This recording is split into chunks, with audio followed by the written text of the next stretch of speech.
Welcome to Game Genies. My name is Fred, and his name is Ryan. Don't fucking tell people my information. I don't like you telling people who I am. You're getting really good at this introduction thing. Yeah, you're getting real good at pissing me the fuck off. Did you just wait? Did I wake you up? No, you didn't wake me up. Don't do that. All right. You didn't wake me up. Okay. I've been awake. Great. Well, thank you for tuning in today, everyone. Today we're You're welcome. Thank you, Ryan. Today we're going to talk about games that are sitting in our libraries, the Battle Royale epidemic, wish lists, nindies, indies, and more. Well, what is a nindie? A nindie is a Nintendo indie. Don't fucking make a new term up just for I didn't make it Nintendo. It's an indie game. Don't worry about the fucking, the console. It's on. Get the fuck out of here. I think Nintendo at one point did a promotional thing and they called it nindies. And we're not gonna support that stupid ass term. We're fucking millennial bullshit. All right. What's sitting in your Steam library at the moment? I think, I think every week maybe we'll go into one of our libraries and we'll pick out a couple games. We'll take turns. And yeah, let's do 3 games each. How's that sound? That sounds good. Let's start with you. First game I would love to play that I haven't. I know we had talked previously about there's some games that actually I regret buying. Maybe that'll be a different discussion for another day that I have in my arsenal of games I just do not want to fucking play ever again. Let's go. Okay, so one of them that I would love to play that I just have not touched at all since I bought it, and I bought it because it was on sale, was Far Cry 3 Blood Dragon. I heard it was amazing. I heard it was great. The premise is great. Michael Biehn from Terminator and Aliens. He does the voice of the main character. It's a very 80s themed open world, I don't know, Outrun style, if you know what that is, like very pink and blue neon colors. Right. Kind of like a cyberpunk game. Yeah, I know what you're talking about. You get like those hot pinks and like neon lights and things like that. It's supposed to be a great game. Yeah, I got an 81 on Metacritic. That's worth. I feel like I should go play that. Especially, you and I both have Steam links, which means I can just play it from the comfort of my own bed.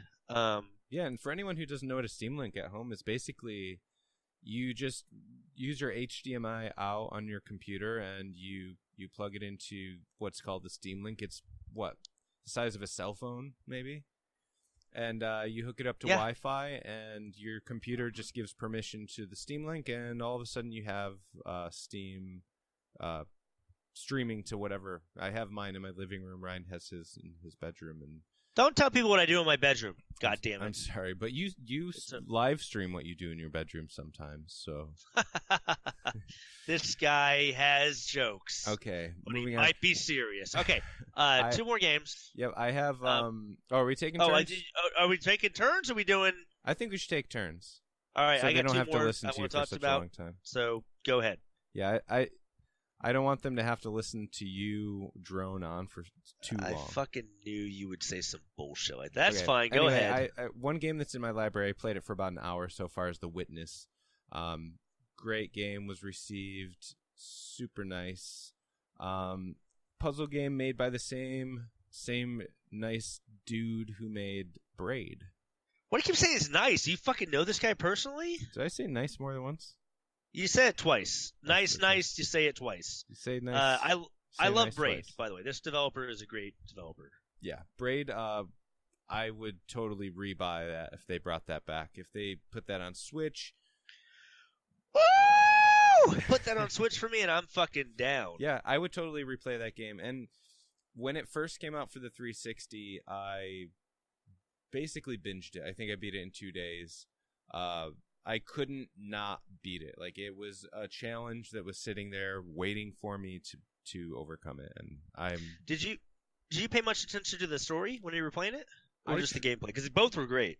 The game is what really caught me.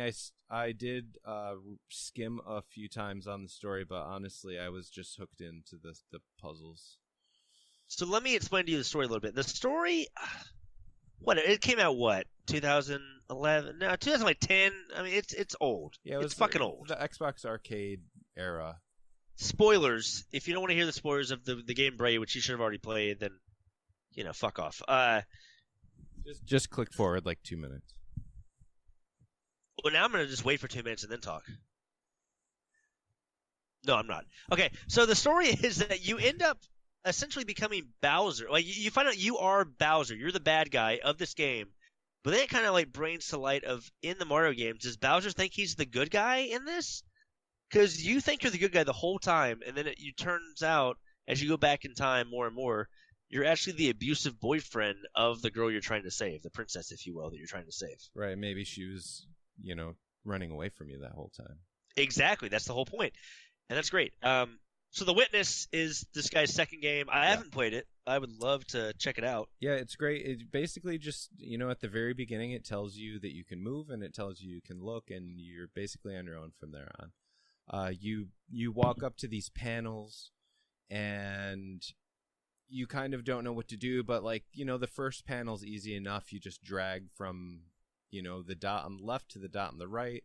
And then the next one, you drag from the left to the right, and maybe you go up. And then from there, it just gets more and more, I don't want to say difficult because, it's subjective, but you just kind of analyze and then just do. I'm sure it gets more difficult, yes. Yeah, it actually does get very difficult. What else do you have in your library? Yeah. Let's move on a little bit, not to just cut you off. I do want to play that game. The Witness, if you will. Or even if you won't. Okay, so The Darkness 2. I fucking loved The Darkness. I played it with our buddy Dennis back in the 360 days, The Darkness 1. I remember that coming out around the same time that BioShock came out around that time. It was the first one or the second one? The first one. I mean, they were making first-person shooters around that time. That sounds right. That was when it was just Halo had hit its peak and everyone was making a first-person shooter, and they were getting really creative. Oh, and this is based off a badass fucking comic. I might be completely wrong, but I thought it was Image Comics made this. If that's wrong, then, sorry guys, I fucked that up. But, Image makes some good comics. Anyway, it's about a dude that just is controlled by a demon.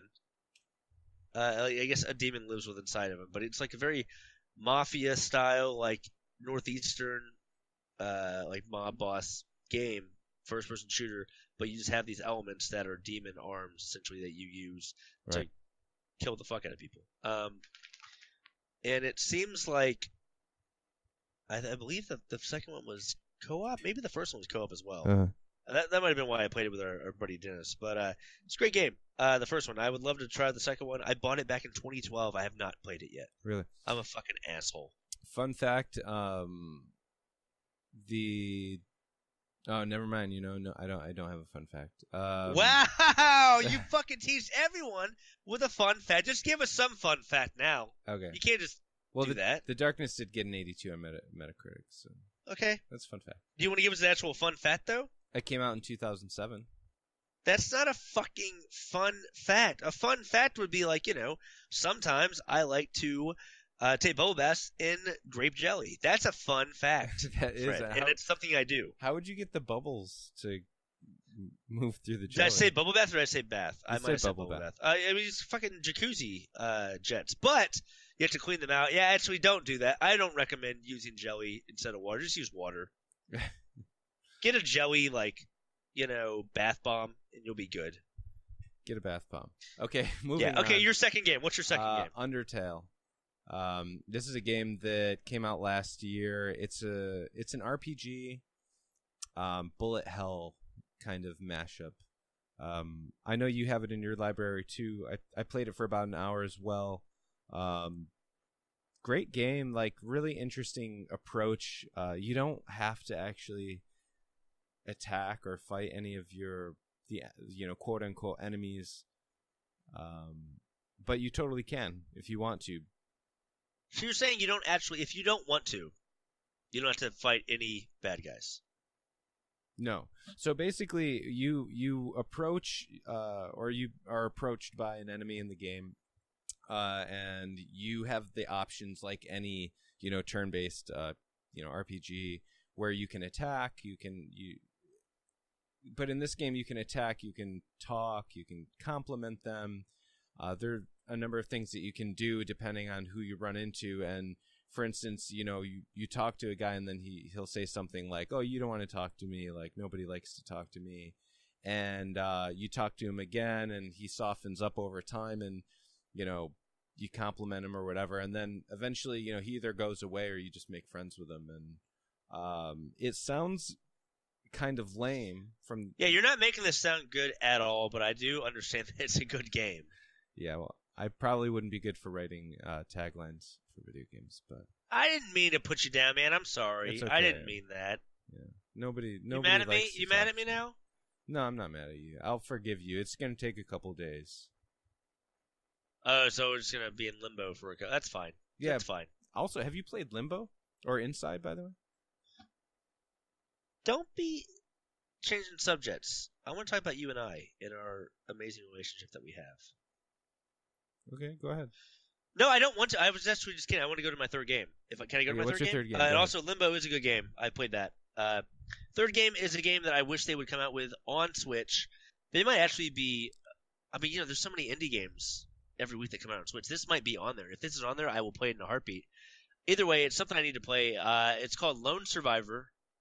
I haven't heard of It's a this 2D side-scrolling game. It's a very horror atmosphere, I guess. It seems, from what I understand, there's some sort of like virus that has destroyed kind of the world, and you play as a dude. It's 16-bit style, and I guess you have like one of those, the masks, like I've seen this before. Doctor's masks that you like. What the fuck do you call those masks? Like people in like in other countries, like they'll wear them just so they don't get sick. Yeah, I know what you're talking about. The little face mask there.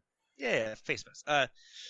And like so, I don't know. There's like if you watch the trailer, it's insane because like the music's great. It's made by the same. The music's all done by the creator of the game. Very similar to like Stardew Valley and Braid. I don't know if Braid's music actually was from the developer, but Stardew Valley for sure was. And it's a very eerie style game. And it's not very open. It's very linear with the levels, but everything I've seen kind of reminds me of Resident Evil 1, where you have an inventory.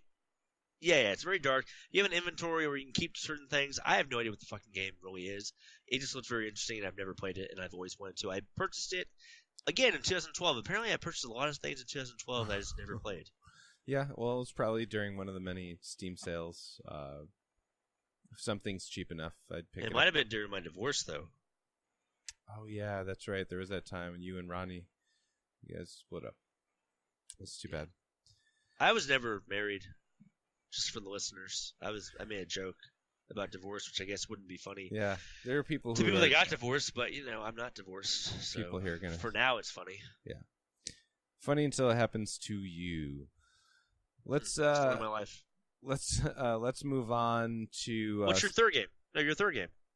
Third game. Well, I guess that would have to be Cuphead, believe it or not. I played 5 hours of Cuphead, so it's not like I didn't play the game, but I didn't beat the game. I mean, 2017 was a huge year for games, and I like how you said huge there. Was that a Donald Trump reference? Because he says huge a lot. Well, I didn't say huge. I said huge. Okay, we're not going to bring politics into this. Yeah, let's not bring politics into this. I know you voted for him, but that's fine. No offense. I don't think there's anything I can say about Cuphead that hasn't already been said. About Donald Trump. Yeah, and I just need to go back and beat it. It was a really difficult game. You actually convinced me to buy it because you challenged me kind of, because I'm really good at platformers, and you said that that's not even a platform. That's just a fuck you game. That's like a fuck you to the fans game. It's a platformer bullet hell. I mean, it's most bullet hell games like that. You're in a spacecraft of some sort. It's literally like the developers said. You know what? We're gonna have this amazing art style. We're gonna have this amazing game. As far as the fans go, if they are able to beat it, great. If not, go fuck yourself. And that's how I felt about it. So yeah, I fucked myself essentially by buying it and never beating it, and I will never beat it, and that's okay with me. You don't think you'll ever beat it? I will never beat that game, and I'm okay with that. Wow. So that sometimes probably means... you gotta admit defeat sometimes. Yeah, well, sometimes you do. And I assume that means you'll probably never pick up Dark Souls. Have you ever seen that GIF from Leonardo DiCaprio. It's from Wolf of Wall Street, where he says, "Absolutely